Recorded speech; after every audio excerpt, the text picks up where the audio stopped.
Yes, welcome gengs. Thank you kalian udah klik video ini. Dan selamat datang lagi di Story Touring.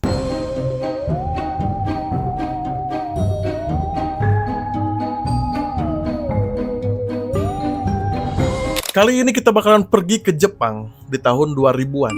Karena di tahun ini terjadi sebuah tragedi mengenaskan yang dialami oleh salah satu keluarga di sana gitu. Di situ tuh ada satu keluarga, yaitu keluarga Miyazawa, yang semua anggota keluarganya dibantai, nggak disisain satu orang pun. Dan kejadian ini masih menyimpan misteri bahkan sampai sekarang. Nah, karena tragedi ini masih menyisakan pertanyaan siapa sebenarnya yang melakukan kekejaman ini, kita bakalan cerita sedikit tentang kejadian yang dialami oleh keluarga Miyazawa ini. Kenapa kasus ini belum bisa terpecahkan? Kalau misalnya kita bandingkan dengan Zodiac Killer, kita bandingkan dengan The Black Dahlia Murder, itu kan terjadi di tahun-tahun lalu. Mungkin cara mengidentifikasi juga belum secanggih sekarang gitu.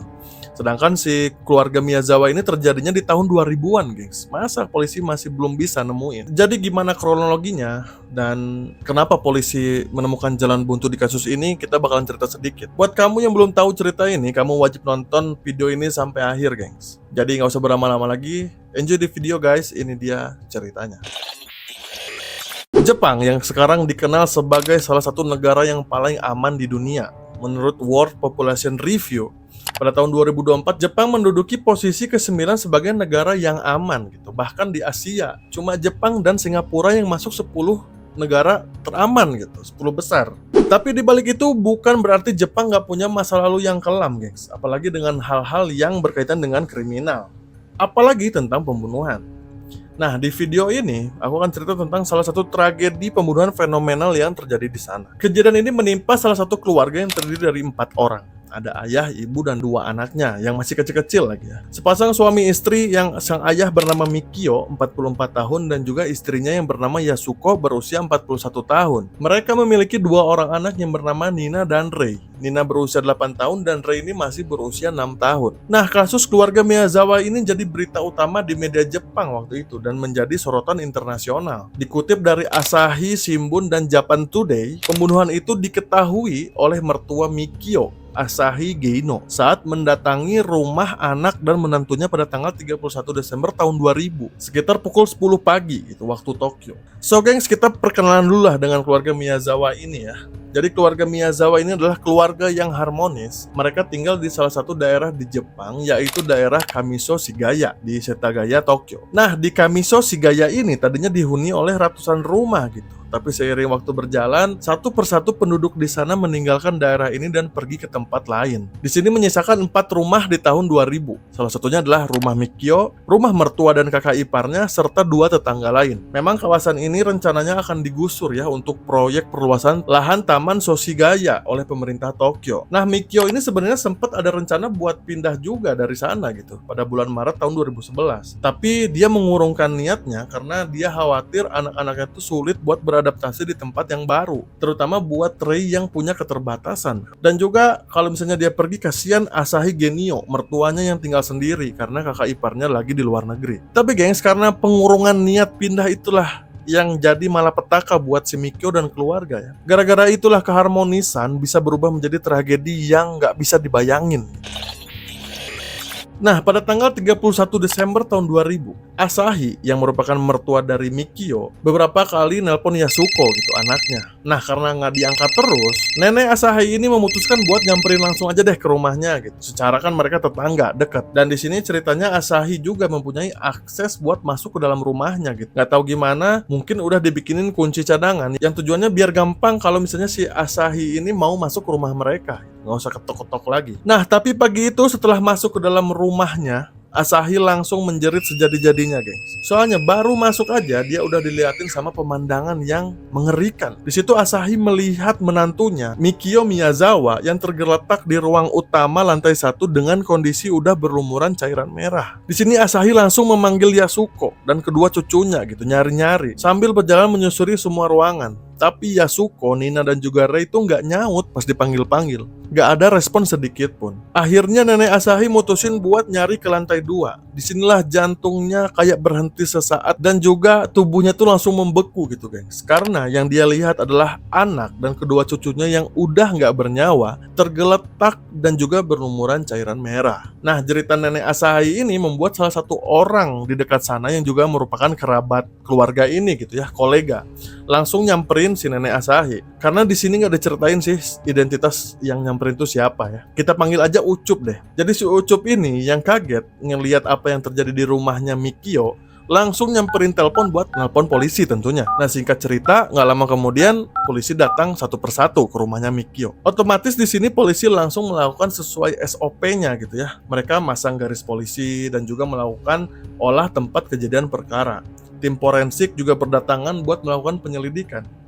Nah, saat itu dugaan polisi itu pada tanggal 30 Desember tahun 2000, which is kemarinnya, pelaku pembunuhan ini masuk lewat jendela kecil yang ada di lantai 2, di kamar mandi lantai 2, dan langsung melakukan aksinya dengan mencekik Rei, anak terakhirnya, anak keduanya, hingga tewas. Setelah itu barulah pelaku turun ke lantai 1 dan melihat Mikio yang lagi ngerjain urusan kantornya di lantai 1. Nah, sebenarnya Mikio di sini ngeh ada orang asing bersenjata yang masuk ke dalam rumahnya. Tanpa babi bu, pelaku langsung menyerang si Mikio ini. Nah, di sini Mikio sebenarnya sempat ngelawan gitu guys. Sempat berantem dulu. Tapi karena si Mikio ini kalah beradu fisik, akhirnya dia harus tewas setelah menerima luka tusuk di kedua tangannya, di pahanya, di bokong, dan juga bagian dada yang mematikan. Setelah urusan dengan Mikio beres, pelaku langsung naik lagi nih ke lantai 2 buat nyari si Yasuko dan juga Nina. Di sini Yasuko lagi tidur dan menjadi santapan empuk banget nih buat pelakunya. Yasuko ditikam di wajah dan juga lehernya. Tapi Yasuko ini sempat ngelawan, dia langsung ngegendong Nina dan berlari. Tapi sayangnya, hujaman pisau di kepalanya membuat Yasuko itu langsung terjatuh dan gak berdaya. Setelah jatuh, Nina dipukulin sampai tewas di tempat yang sama dengan jatuhnya si Yasuko. Di sini keduanya ditemukan meringkuk di lantai dengan posisi yang saling membelakangi. Kejam banget. Nah, setelah semua terbunuh, pelaku menuju dapur dan membuka kulkas gitu gengs.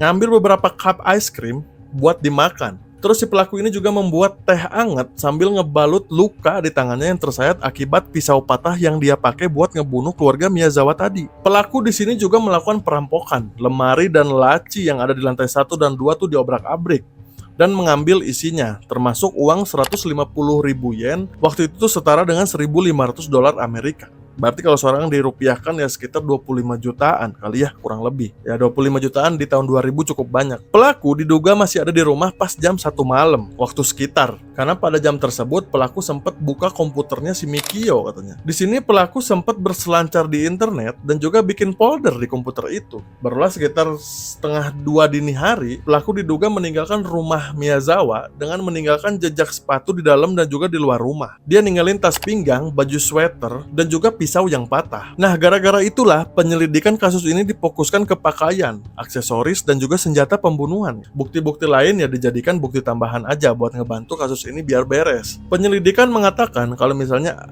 baju atau pakaian dan juga alat pembunuhan ini seperti pisau dan juga sweater yang ditinggalkan di TKP itu tuh dibeli di daerah prefektur Kanagawa katanya. Sweater yang baru dijual 2 bulan lalu sebelum kejadian, di sakunya ditemukan kotoran burung, pohon zelkova Jepang, dan juga daun willow. Hasil pelacakan polisi menyebutkan ada sebanyak 130 sweater sejenis yang udah terjual di area Tokyo. Dari 130 itu, polisi mampu melacak 12 orang aja yang memiliki sweater yang sama, yang mirip. Ada juga bukti lain yang gak kalah pentingnya, yaitu adanya jejak pasir yang teridentifikasi di pakaian yang ditinggalkan di TKP tersebut. Penyelidikan juga dilakukan dengan cara tes DNA tentunya, di mana ditemukan bahwa adanya jejak golongan darah A dan golongan darah ini bukan golongan dari keluarga Miyazawa. Dari analisa tes DNA, pelaku memiliki ibu keturunan Eropa, kemungkinan negara dekat laut Mediterania atau laut Adriatik. Ada lagi analisis kromosom Y namanya. Nah, di sini analisa nyebutin kalau ayah dari pelaku adalah keturunan Asia,